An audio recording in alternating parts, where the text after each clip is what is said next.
melakukan setup defense-nya. Walaupun memang agak berat dan lagi-lagi. Buset, Red! Godlike! Kilasan! Menggetarkan lane knockdown. Tidak ada risk untuk 26 detik. Tidak ada high ground defender. Apakah wall strike push akan terjadi? Ini bencana. Masalahnya ini seperti apa yang udah kita sampaikan. Rinsnya aman, ini lumayan bisa ketahan. Tapi rinsnya hilang di saat Longtia sudah mulai masuk ke dalam top lane. Konten kau telah dibuka. Pestura menjadi gelar utama. Sans memiliki satu buah burst damage dengan Fedor yang terkait kembali. Melakukan claiming dengan sangat cepat. Pestura bukan yang sangat besar. Gak bisa mereka pertahankan. Tapi dengan avatar of Guardian tidak mendapatkan apapun. Dan ini bencana. Base-nya bebas. Uang tidak bisa ditanggung lagi. Dan bahkan sang Raja Langit berhasil bangkit dan kembali merebut tata mereka. Mengubur mimpi RRQ untuk mengangkat Immortal Trophy FPL Indonesia. Apakah sang Raja Langit? Apakah Raja dari segala Raja? So Jakarta. Mana tepuk tangannya? Let's go to the lane of down. Game 7 Royal Derby. Sebuah series yang panjang. 6 game sudah kita lihat dan 1 game terakhir. May the best team win. Karena ini kan bisa menjadi milik dari siapa aja. Sementara kalau kita ngeliat dari segi drive juga ini sepertinya masih terlihat sama ya. Gimana Onyx mereka akan coba memperkuat adanya poros mid lane mereka. Sementara Zuyo yang setelah 6 game tadi kita nggak lihat sekarang muncul. Yes, dan bakal lihat Tyrant. Kali ini bukan dengan hero initiate. Dia hero badan. Bakal menjadi badan untuk para pasukan dari tim RRQ dan Onyx. Lutfi berbanding terbalik. Hero damage loh. Memang, Tapi lihat Idong di depan sana masih bertahan dengan Revitalize. Dan bakal mundur ke arah belakang. Sosial jenis kami. Target utama dan bahkan first blood di tangan para pasukan dari tim Onyx. Tapi ternyata di balik itu semua pertukaran yang tidak cukup adil, double kill. Meanwhile Toy, 1v1 situation dengan Savero. Blazing duet from Savero. Akankah menggetarkan Jakarta International Velodrome? memang gemes kali yang lihat Idok yang memang tekarat banget. Tapi masalahnya Sutsujin responsifnya mengakibatkan 2 poin kill pertama. Berhasil untuk didapatkan oleh sosok Hayabusa. Ini akan menjadi solo yang mengerikan dan Savero sudah mulai kedatangan tamu yang tadi undang. Oke, jangan lupakan damage Savero ini juga tidak bisa dikaleng-kaleng. Dan bahkan satu hal yang mungkin kita harus perhatikan adalah Savero menggunakan sprint. Itu dia bisa dive in ke dalam dan dia bisa menghilang dan kabur dari remote manipulation. Lutfi akan coba untuk di-poking saja tapi tidak mungkin terlalu worth it. Dan Idok, dia tidak boleh remehkan damage dari Sans.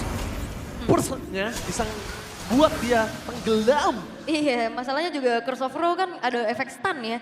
Yang akhirnya nanti bakal buat sulit untuk bisa kabur. Sementara lihat dari turtle-nya sudah muncul. Bagaimana setup yang ingin dilakukan. Tapi Onyx, mereka punya penguasaan terlebih dahulu. Yes, Suyo power. Dengan adanya Fighter. Dan bahkan lihat The Retribution di tangan dari Kairi. Tidak mungkin bisa dihalang oleh para pasukan dari tim RRQ. Dengan setup dan delay yang tidak ada. RRQ lakukan membuat turtle pertama di tangan dari tim Onyx. Ya, ini udah mulai pelan-pelan ya. Onyx coba untuk merakit bagaimana setup mereka. Tapi Sutsujin. Oke, langsung ada Shadow Kill. Tidak terbagi dapatkan outplay. Ter-outplay. The way of Draken berasal di cancel. Bikin manipulation. Gak bisa melakukan siapapun. Double kill dari seorang Parsha. Sans membuat para pasukan dari tim Onyx mendapatkan keuntungan 1.200 gold difference. Dan bahkan RRQ mereka tenggelam dengan permainan mereka sendiri. Oke, dan kali ini Sansnya cukup punya space. Dia datang bantuin dan Savero benar-benar selamat dan bahkan membuat akhirnya RRQ kerugian sendiri. Rinsnya tumbang. Dan bahkan kali ini Onyx mereka sudah memimpin dengan adanya 1.000 gold difference. Ini bakal menjadi modal yang cukup baik juga dan Keyboy. Oke, tadi sempat 2 level 12 Dragon juga rasanya dengan apa terkadang merevenge tapi Sutsujin mencoba untuk kabur menuju ke arah belakang. Tapi nampaknya para pasukan dari tim RRQ melakukan respon tidak ada. Tapi Shadow Kill berhasil mendapatkan poin kill tambahan. 2 hilang tapi Sans Kilasan membalikan kembali keadaan dengan adanya double kill. Meanwhile Kairi mencoba untuk melakukan sedikit gocekan maut dan membuat dirinya masih selamat. Sans lagi-lagi gila Sans. 5 point kill. Aku kira Sutsujin ini selamat loh tadi. Tapi ternyata justru Sansnya yang selamat. Sutsujin yang justru harus menelan 2 kali poin dead. Dengan adanya modal bakaran dari Glowing One tentunya beserta dengan Lethal Ignition itu dia penyebabnya. Bakaran yang akhirnya ngebuat dari Sutsujin even dia coba untuk keluar dari area outer turret. Itu pun gak berhasil, tapi Dairen ini mau coba untuk nabrak dan Kiboy selalu. Kalau kita lihat penggunaan Chow untuk bisa menjawab Baxia itu Shunpo-nya. Menetralisir shield Unity yang ingin ditabrakan oleh siapapun pengguna Baxia dari tim lawan. Oke, dan bahkan kalau tim lawan kita bisa bicarakan satu hal yang mereka inginkan dari tim Onyx adalah team fight. Dia punya power banget untuk team fight. Dia punya power banget dengan Kairi dengan level yang cukup tinggi. Bahkan bentar lagi berbicara 2 level difference. Itu nggak baik untuk adu retribution. Dan sedangkan kondisi saat ini Onyx mereka punya keunggulan 1500 gold. Alright, pelan-pelan sedang coba untuk merajut bagaimana kembali setup untuk bisa mengontrol objektif netral. Turtle sekarang sudah muncul, tapi Dairen dan 5 pemain dari RRQ sudah mulai Ingat satu jantung. deg-degan. Kali ini Luffy dengan damage cukup banyak. Tidak boleh Avengers Sensor pop up. Tapi dengan Real World Manipulation menutup jalan para pasukan dari tim Onyx untuk bisa masuk lebih dalam. Avatar Guardian bisa mendapatkan 1. Tapi damage-nya terlalu besar. Dengan Revitalize masih untuk bertahan. Sensor pop up. Dan tidak ada yang bisa mendapatkan Blazing Web from Sapero.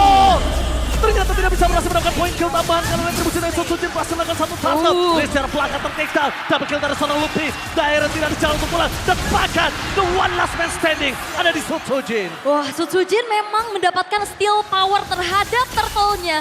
Tapi dibayar dengan adanya 4 pemain, itu bukan menjadi sebuah trade yang worth it. Shadow kill di bawah jauh, minionnya tidak terclear. Dan membuat tim Onyx kali ini mendapatkan informasi tidak ada shadow kill. Oke, dan masalahnya juga ini kalau misalkan Sapero dibiarkan punya space seperti ini akan menjadi bom waktu yang akan meledak nantinya. Split push power, tabrak belakang, dengan adanya cicilan-cicilan. Attack speed, damage per second yang tinggi, Dairen dan Idok ini bisa bocor juga. Yes, bukan hanya bocor. Mereka saat ini bahkan melihat Sapero sudah di dalam powernya.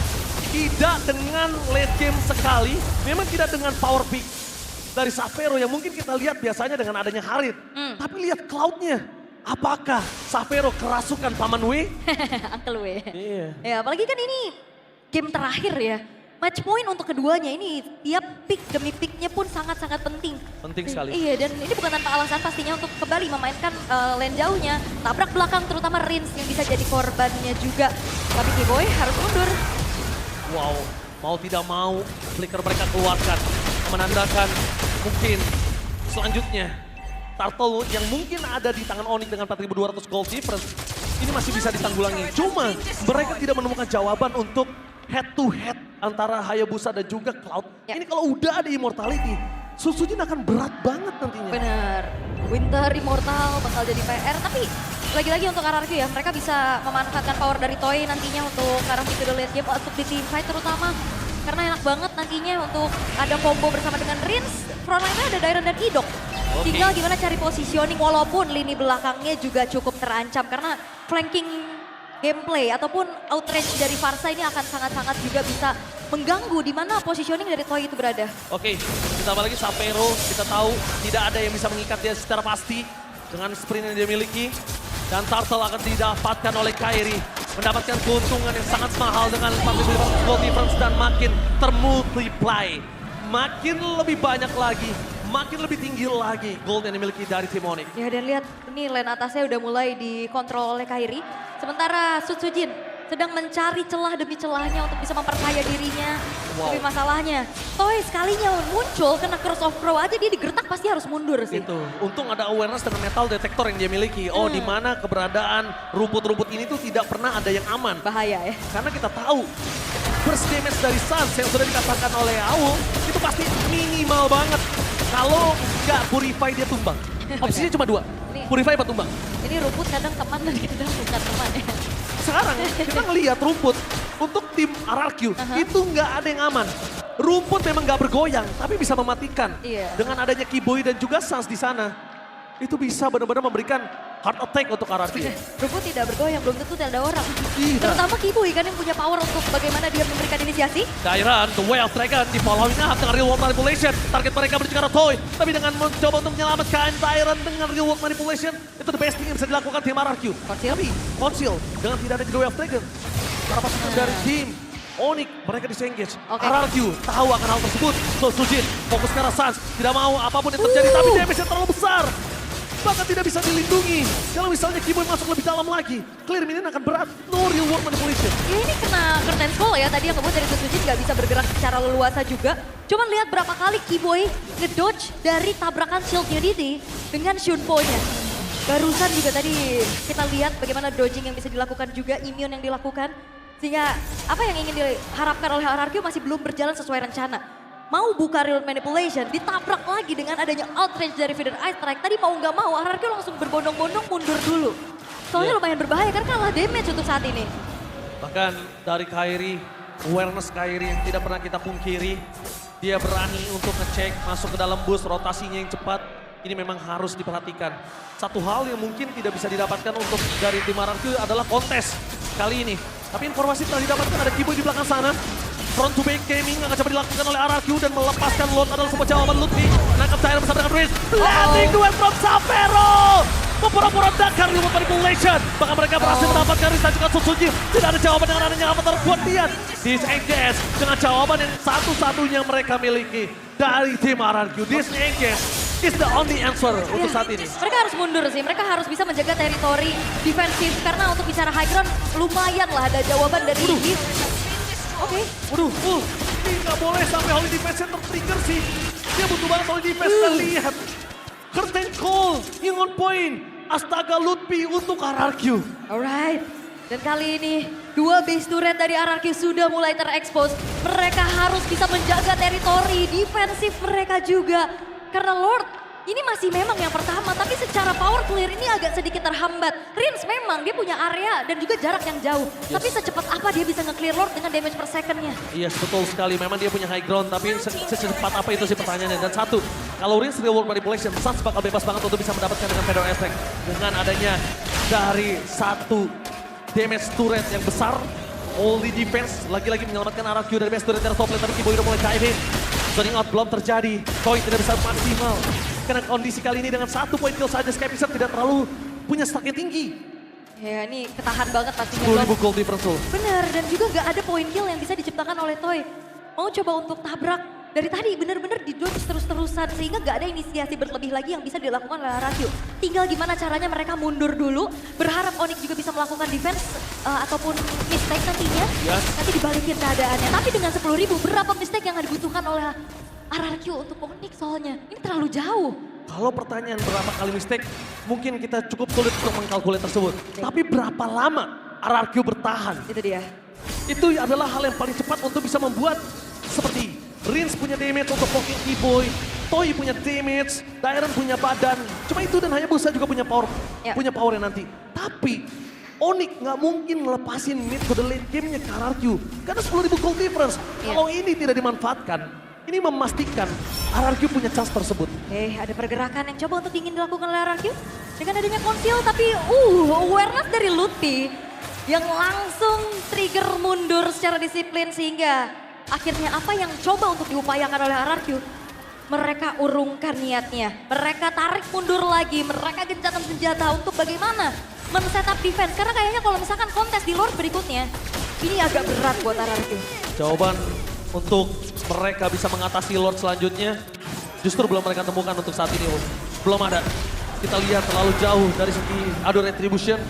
Gold sudah pasti, Rins gak bisa menumbangkan Suns dengan solo. Suns sebaliknya malah bisa menumbangkan Rins dengan instan. Jadi ini menjadi pertanyaan. Dengan tanpa ada Holy Defense, gimana cara mereka bertahan? Tuh, tidak ada Holy Defense. Lord yang sudah ter-enhance sepertinya mengikhlaskan adalah satu hal yang mungkin bisa dilakukan oleh RRQ saat ini untuk Lord yang kedua. Lebih coba untuk bagaimana mereka kembali melakukan setup defense-nya. Walaupun memang agak berat dan lagi-lagi. Buset, Rins! Godlike! Kilasan! Menggetarkan lane knockdown. Tidak ada risk untuk 26 detik. Tidak ada high ground defender. Apakah one strike push akan terjadi? Ini bencana. Masalahnya ini seperti apa yang udah kita sampaikan. Rinsnya aman, ini lumayan bisa ketahan. Tapi Rinsnya hilang di saat Lordnya sudah mulai masuk ke dalam top lane. Curtain call telah dibuka. Pestura menjadi pilihan utama. Suns memiliki satu buah burst damage dengan Feather Effect kembali. Melakukan claim dengan sangat cepat. Pestura bukan yang sangat besar. Gak bisa mereka pertahankan. Tapi dengan Avatar of Guardian tidak mendapatkan apapun. Dan ini bencana. Base-nya bebas. Uang tidak bisa ditanggulangi. Dan bahkan sang Raja Langit berhasil bangkit dan kembali merebut tahta mereka.